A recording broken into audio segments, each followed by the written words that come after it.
You're listening to the AfterBuzz TV network, now the largest new media platform on the web, and your #1 source for after-show entertainment. Very good, Keith. Johnson. From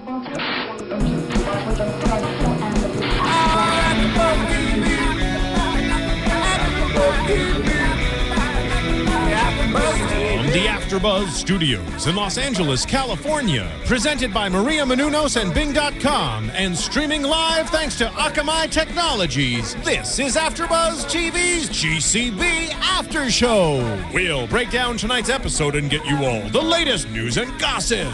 If you'd like to buzz in on tonight's show, you can buzz us at 424-256-1729.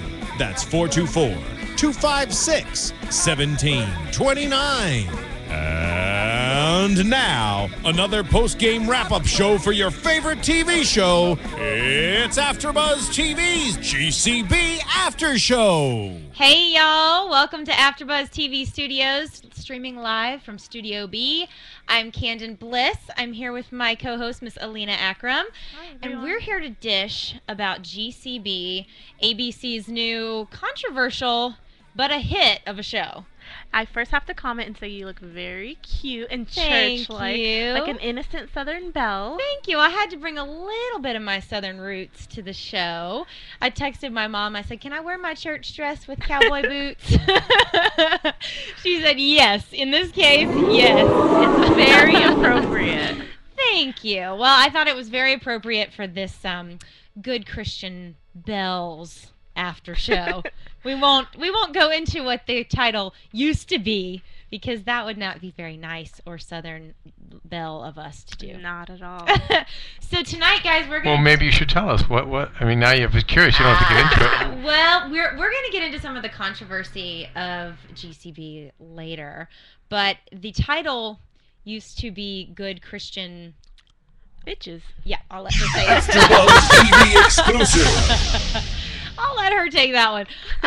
The title started off as that, and apparently ABC would not let it air with that title, so it changed it to Good Christian Bells, and then it became GCB, just to kind of, which when I first saw the commercial or the promo for it, I was like, GCB, what is that? Like, I knew it, I was like, okay, Christian. I knew the C was Christian. Me too. But I was like, girl, Christian, beauty, good Christian beauty. I didn't know what it was, so it took some research to find out. You know what? I promise you I guessed Good Christian, and I was like, yeah? Good bitches, because you could kind of tell yeah. in the promos that they were alluding to that because they were catty Yep. and all, but I couldn't have guessed the last thing. Yeah, I think I remember thinking, like, is it really Good Christian Bitches?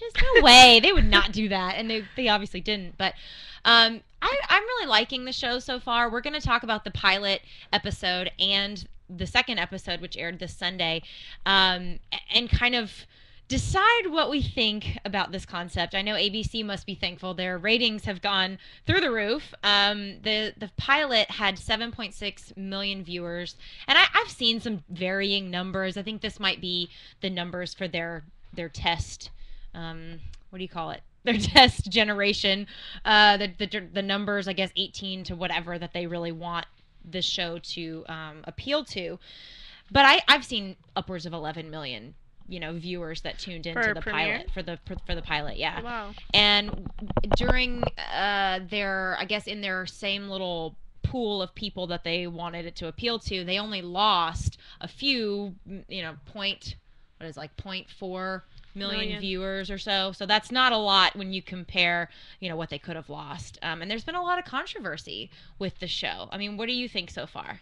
You know what? I think that's pretty strong. I think for ABC, they're going to lose Desperate Housewives. And at one point, that was a huge hit for them. Mm-hmm. So this is the perfect way for them to come back strong, I think. And well, it has a lot of is this not potential. Desperate Housewives meets Dallas? I agree. I mean, really?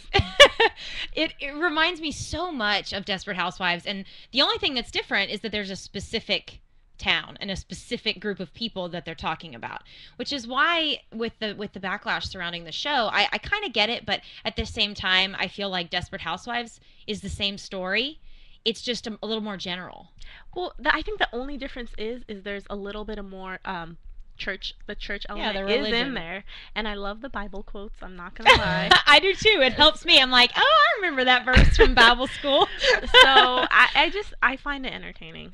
I find think it it's fun entertaining, that the too. church is involved and the contradiction and all that fun stuff. Well, I mean, we're going to talk about let's do a little recap. We're going to talk about all the backlash, but I want to do a little recap in case some of our viewers haven't seen the shows. The pilot started off with kind of this this guy putting a bunch of money. It was almost like one of those mystery shows for the first couple of minutes, and they're getting in a getaway car and driving through Malibu. You could tell he's like leaving his wife. And What a way to start the show. what a way to start the show, and what a way to go. Seriously. So his new girlfriend, this mysterious man that is in his mistress. with his mistress, they are having a little too much fun in the car as they speed off to Mexico down the California coast from Santa Barbara, and they go off into the water, which I thought was kind of hilarious. And you see the money, billowing out of the car. I thought it was hysterical. God's wrath. God's wrath. Hell hath no fury. But it was a funny way to start the show, and kind of gave an interesting perspective of California people. Does that kind of, when you go into this Dallas scene, they're talking negatively and positively in some ways about this culture, but then you have the little jabs at California as well. So I don't think that you can that you can say it's biased. I think it's just kind of funny. It plays on the stereotype, it people does. in California or Southern California are crooks, and he had the whole Ponzi scheme going. And Yeah, I didn't. Tell me what was that? He was. well, apparently, I feel like it was a play on Bernie Madoff. He had the Ponzi scheme and made millions of dollars, Right. and they lived, if you noticed, in that lavish Santa Barbara mansion, and probably next to Oprah. Probably. Probably. But they show the wife, and she was a really strong wife for that moment, right? Yeah. For her going through all of this, the whole 3 months later after they show him, dying, going off the cliff, they show her house being seized because of that whole scheme, and they're under investigation, and she has nothing left, and her 2 kids, she says, I have to get them as far away from California as I can, and she's really just left with nothing. But she's so strong in that moment, it's a little unrealistic to think that she'd just be like, well, all right, I guess. Your husband just died. You found out he was having an affair. You're losing your home. Somebody's taking your furniture out from under you while you're sitting on it. And you probably have lawsuits. Oh, yeah. The lawyer came into the house, and she's like, or he said, there's no way we're going to win. How can she just be like, oh, well, it's going to be fine. I'll just move to Dallas. Actually, she didn't want to. Yeah, it was because her her last crazy resort. mother. She hadn't been there in 18 years, and ran off with this California boy to get married, and her mother disapproved. So, which we find out later in tonight's episode, we find out that she, I think, was pregnant when they got married, which is something that they didn't. Yeah, they didn't really allude to that at the beginning.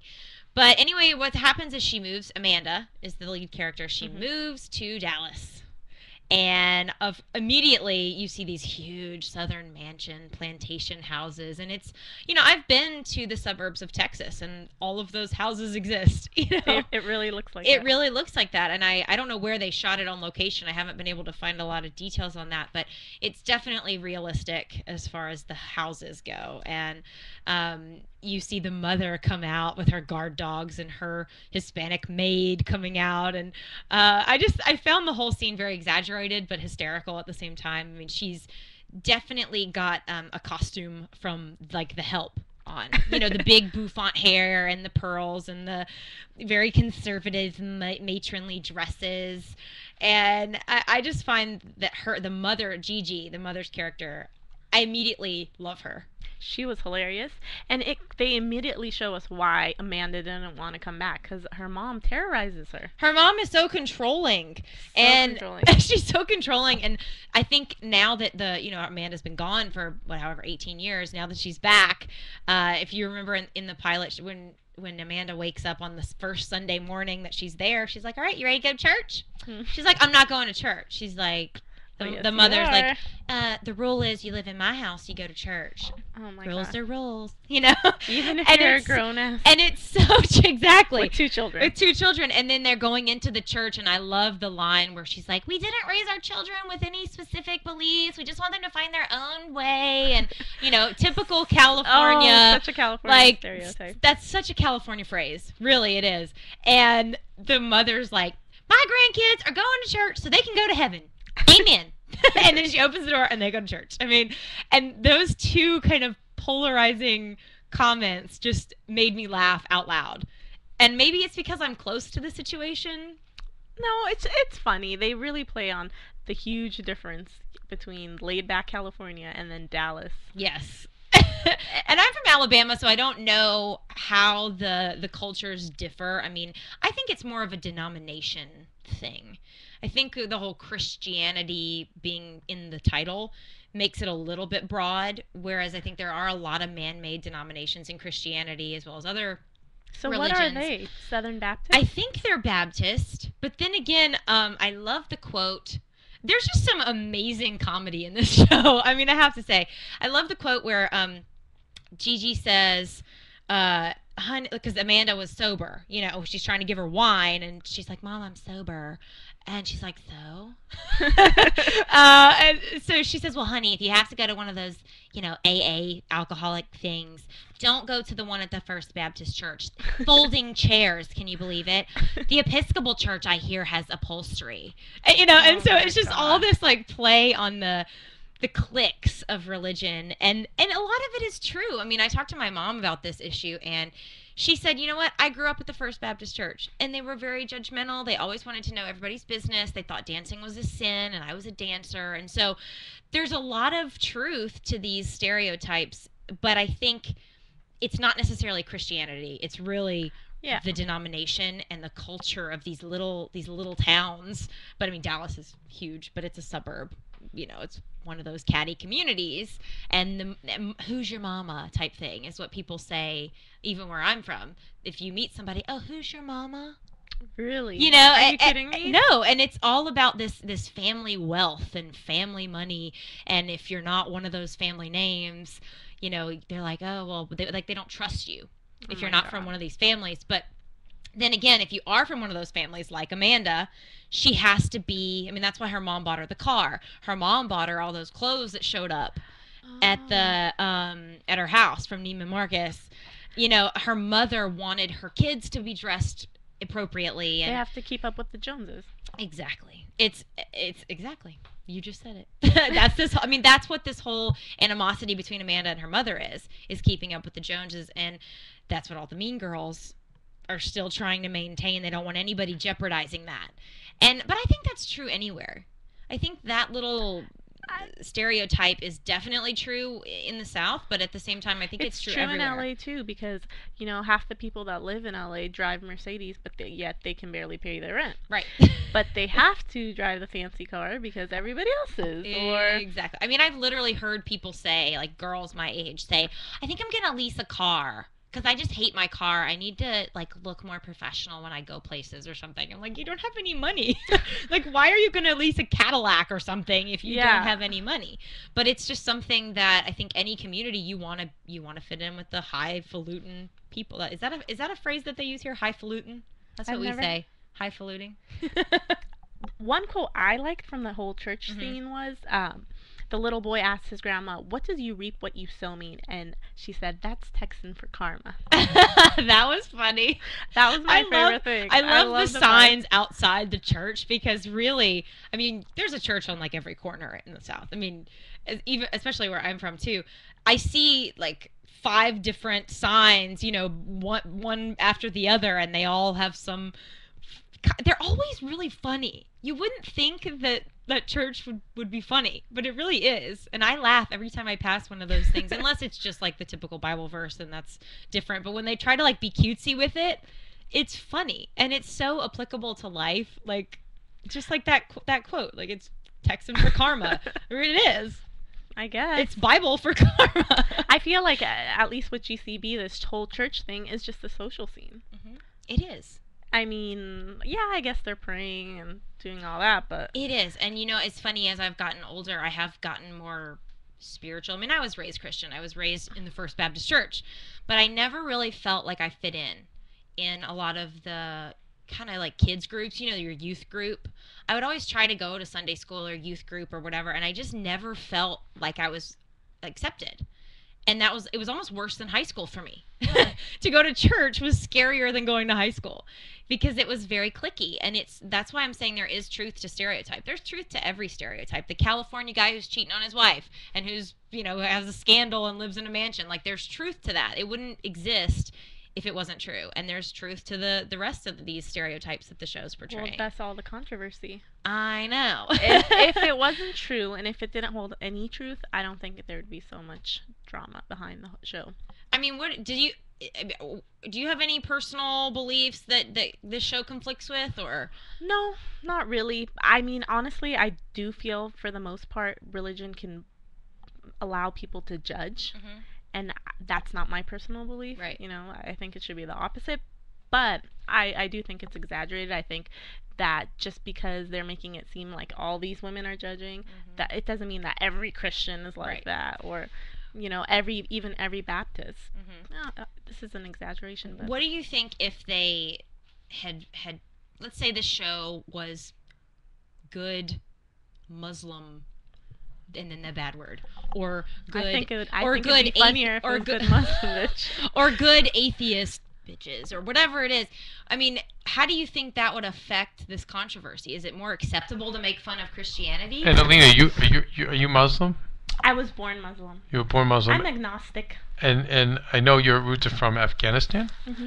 So, yeah, tell me this is good Muslim bells. Right. If it was good Muslim bells, do you think? And tell me, because I want to hear that. Is that would it that be more, on ABC? I mean, would the show be on ABC? I think, just my background as a TV person, I probably can answer that. I think it wouldn't, because what we just saw, what happened with the reality show about the Muslim Muslims football in coach.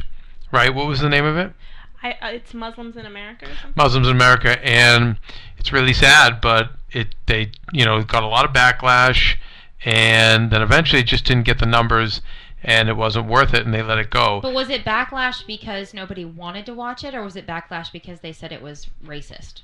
It was backlash because just people were anti-Muslim, and so there was some crazy group in Florida had spoken out against them, and that got, I think it was Lowe's, and Lowe's pulled their advertising on the show, and then the numbers also weren't there to sustain it. So it's interesting, like, where whatever would go on with good might be compelling and interesting, but I've heard people say that it's just with stuff that's happened in the past, it's hard for people to be entertained by that group because there's a lot of bad feelings. Well, because Newt Gingrich brought this issue up recently in an article, which I don't know how I feel about that. I think he should be focusing on his campaign, but at the same time, he did bring up a good point, and I do understand what he's saying. Like, is it okay to make fun of Christianity and laugh at it and have fun with it and promote its negative stereotypes? But is that okay? So, Alina, you speak to this for someone. Yeah. I know your cousin grew up in Afghanistan, and you didn't, though. You grew up in America. Yeah, I was born and raised here. But your family, it gets pretty fresh to you. So I'd love you to speak on that. Here's the thing. Personally, my family's not religious. I'm not religious, so I would find it funny. I think if you go to Dubai or Kuwait, where there's really rich Muslim women with their full-on veils, and under they have Louis Vuitton glasses and the bling, I think that would make a great reality show. Let me pitch it right now. But I think other Muslims would take it way too seriously, and they wouldn't like it. What do you think about it? There's extremists. But like what about just a general audience, your general American audience? That's the question. No, right now I think there's a stigma and really, really negative stereotype with Muslims. So I don't think they would want to watch it or accept it. I think where the backlash comes from, though, is that it's promoting hypocrisy in Christianity. If it was doing that with the Muslim religion, if it was saying, if it was picking out everything that's wrong with the religion, everything that's scary about it, because we all have those issues that people see in our religions. Yeah. If they were just picking those bad stereotypes and kind of bashing the religion in a funny way, I mean, would that affect you? Because that's what's happening with not GCB. personally, but I'm like a bad person to speak on that because I'm not religious, Right. and I don't even practice. But most Muslims would be really pissed off because they don't want to see themselves portrayed badly. But It's the interesting. stereotypes are still there because there's the women that wear veils or go to mosque or pray 5 times a day even if they don't go to mosque. Yet when they're at a party, they're drinking.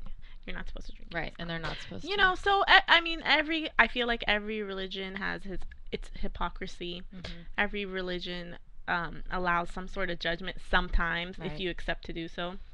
Well, and I just think this is entertainment, and with Christianity in America, it should be acceptable. It's fine. That's the thing is my kind of question, I guess, is that because Christianity was a founding religion in this country, we're so used to it that it's not scary anymore, really. I think, and we can laugh at it, but I think because Islam is so far away from us still, even though it's becoming more and more a part of America, it's still kind of this foreign thing that we can't even really form an opinion on what we would think. Like maybe if they had good Muslim bells being broadcast in Turkey, people would accept it a little bit more than here. Absolutely. I mean, here we'd be like, oh, that's racist. I mean, maybe they do have shows like that. Maybe they do. I would be curious to find out because for me, I feel like it's safe it's funny in a safe environment. Like my boyfriend and I were watching it earlier because I wanted him to see it, and he was laughing, and I'm like, well, what do you think?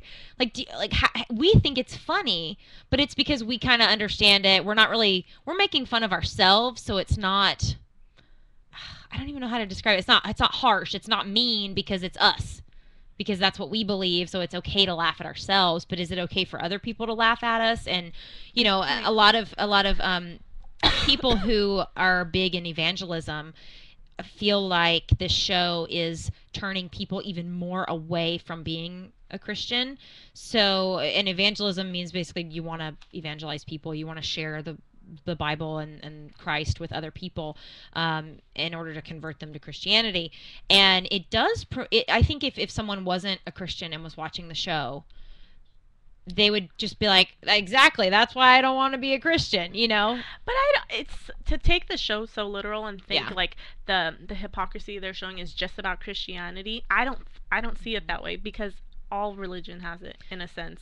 And I feel like it's more like women who aren't even religious put up a front, or groups put up a front, and then they act one way in front of people, and then they go and they talk smack about each other and do really low things and dirty things and steal gift cards to Neiman Marcus. That was my one issue with the show. I was like, you know what? All this other like drama and cattiness and like innuendos and stuff, like I could totally see happening, but no housewife is going to steal a Neiman Marcus gift card and go like figure out who it's from unless you're literally a criminal. Like that's taking it a little too far, I think. But the whole show's exaggerated, and that's, I think, what makes it acceptable. If it was very real to life, I think it'd be harder to swallow. But I watched some of the videos with the actors, with Kristin Chenoweth and with Leslie. What's her name? Bibb. Leslie Bibb, yes. And some of the other Mean Girl characters. And, I respect Kristin Chenoweth, and I think she is a Christian woman, and I think she wouldn't accept the role if she didn't feel like there was a message in it. And I think maybe if we give it some time, it's going to show us something maybe that we're not expecting, or, maybe there's a bigger lesson that will apply to a more mass audience.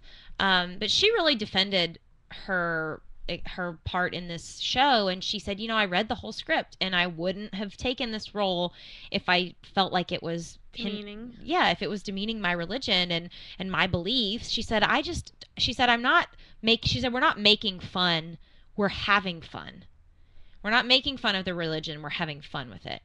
And I kind of understood that, where it's like you can laugh at yourself. And the girl who plays Amanda, Leslie Bibb, she said, I remember my mother growing up in First Baptist Church, and she would see these pillars, they call them pillars in the church, women, preaching about behavior and morality and values and stuff. And she said, well, they were at my house last night drinking cocktails, So there's so much truth to it. And I think in a very funny way, these actors are having a good time with it.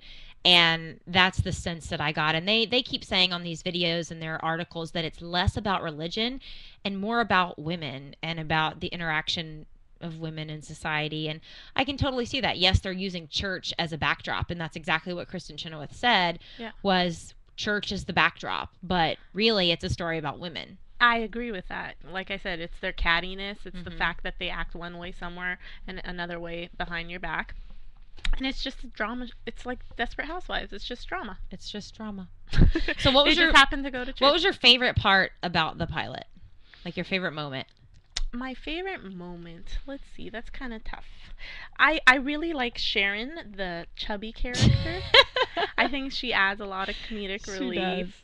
And she was the bikini girl in high school, like the really pretty, the gorgeous figure. And that's an interesting thing that they did with these characters. I mean, Kristin Chenoweth's little high school picture, nothing like her. I mean, Amanda must have. The one girl with acne. The girl, yes, Amanda must have really like been evil to these girls because they totally like changed.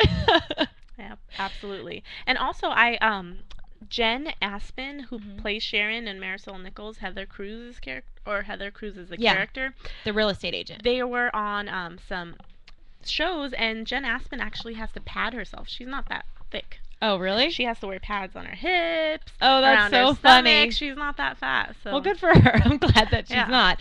But actually, in the second episode, there's a hysterical part where she's trying to be really sexy, and because I guess her husband Zach had been going to Boobylicious where Amanda works. Oh no. And which Kristin Chenoweth's character owns, the Boobylicious bar. But her husband had gone to the bar, I guess, to eat, and she like smelled it on his tie or something. So she cooks up like this huge buffet of fried food, like fried everything, fried buffalo wings and chicken and whatever. And she like sticks a chicken in her boob, and she's like, "I hope you're hungry." And it's like really gross. She's like, I hope you're hungry. And he says, you got any, like, cucumbers or anything? What's funny is that she recognized the smell of the place. That tells you she's hiding out. Well, she, like, licked the tie or something. So wrong. I know. I do like her character. I think it's pretty funny. I think she's funny, too. In the second episode, it was a lot of, like, mother-daughter relationship drama, and it made the characters even more relatable. And I think once people watch the second episode, they'll really relate to Amanda more, to the mom, and they bring Laura, her daughter, into the situation a little more, and you get to know her and the things that she's going through. And some of Amanda's ghosts come back to haunt her again, even with her kid.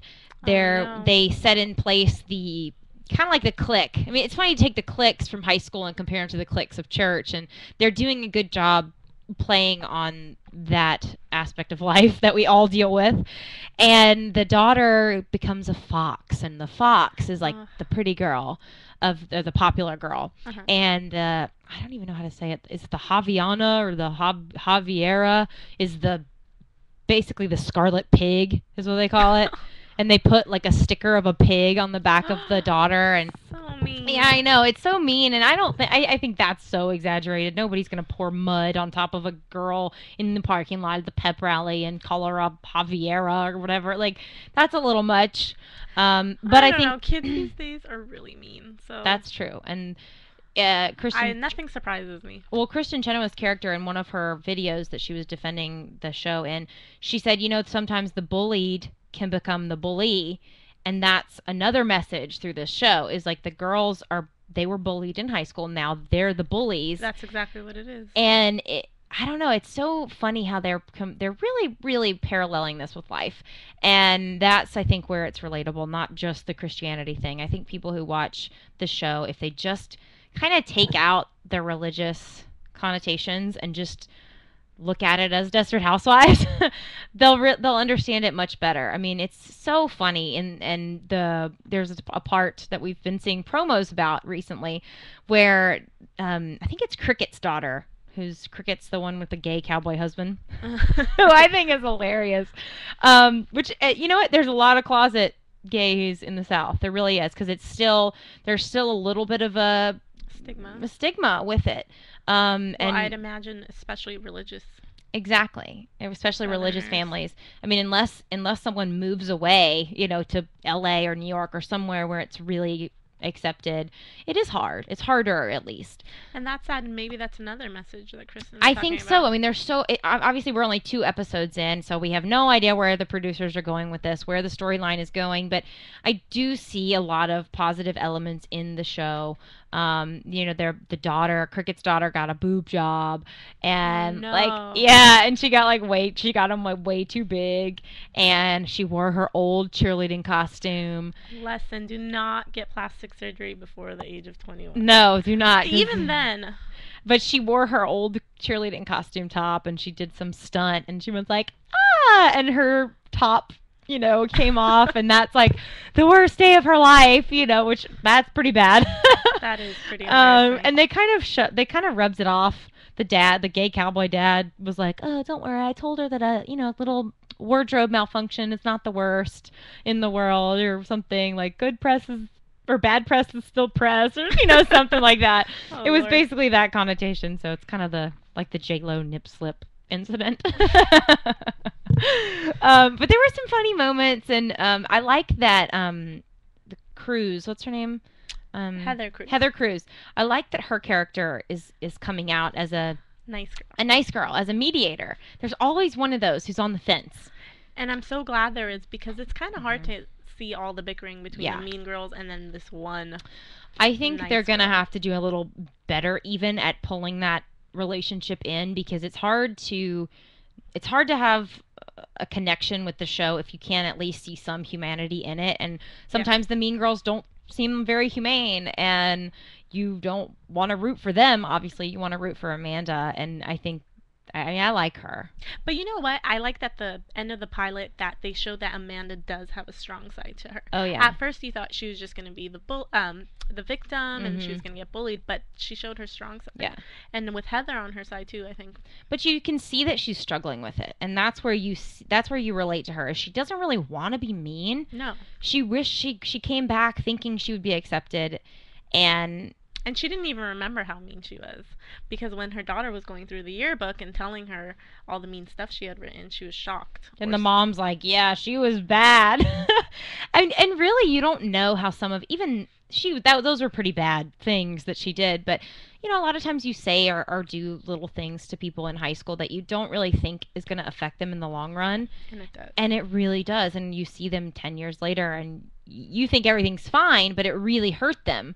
And it is hard for people to kind of overcome those wounds from high school. So I get it. I mean, there's probably still people in high school I would see, and I was kind of the victim of some of that backlash. Like I wasn't the mean girl but I was kind of the outcast sometimes. And there's still people that from high school, and like, not that I would care for them. Not that I would like not be nice to them, but I would rather just like not see them or not talk to them, because it just brings back like awkwardness, and just kind of your self-esteem is like, why did that happen, and what was so wrong with me, or why didn't I have that many friends, or something like that. I mean, it's hard to go home sometimes. It is. But they're playing the game of revenge. They are. You're letting it go and you don't want to be around the person. That's completely different. Oh yeah. They're definitely playing the they want her out. They want her gone. They want to hurt her. Yeah, they do. I mean, who do you think, like, obviously Kristin Chenoweth's character is like the ringleader, but who do you see being the most vicious? Because I see soft sides in her sometimes. Really? I think she is the most vicious. Really? I think she won't stop at anything, and we have a lot to see. And I also have a feeling that by the end of the season, a few of the mean girls are going to turn and get nicer, but not her. Not her. Who's your favorite of the mean girls? Sharon. Sharon, the chubby girl, yeah. Yeah. That's funny. Definitely. How about yourself? Cricket's pretty funny too. Yeah, she kind of annoys me, to be honest with you. Yeah, I don't understand her. Her character hasn't really, like, spoken to me. Like, I don't know. I mean, she's got the gay cowboy husband, and he's really cute, and that whole thing is really funny. But I don't really understand where she fits, because she's really mean, but it's almost like she's just mean to everybody. Yeah, she's cold. She's a really cold character. And she has some. Her daughter's the one who flashed the boobies or whatever. But there's some mother-daughter bonding with those two, and you can see a lot of the kind of cattiness coming out in the daughter. But actually, the Cricket told the daughter to not make Amanda's daughter a Javiera or whatever, and to give her the glitter of a fox or something. Really? And to she said it would be better to be friends with her. And it's kind of one of those keep your strategic friends close but your enemies closer kind of thing. But I think that showed a little bit of softness maybe in Cricket. Yeah, because really if she was just cold and didn't care, she wouldn't be thinking that far ahead. She'd just be like, yeah, humiliate the crap out of her, But I think you're right that some of the mean girls are going to transition over. And I mean, I wish we had a lot of feedback from some other viewers. I want to find some more places where fans are talking about these issues. And fans, if you guys out there are watching, listening, have seen the show, call us. Comment, you guys. We love comments. We love comments. Comment on our YouTube page. Comment on our iTunes. Let us know what you think about the shows. We're going to be doing GCB for the next however many episodes we get. So keep tuning in. We're going to go to commercial real quick, but when we come back, we're going to kind of predict what are our thoughts on the success of this show and what's going to happen in the coming weeks.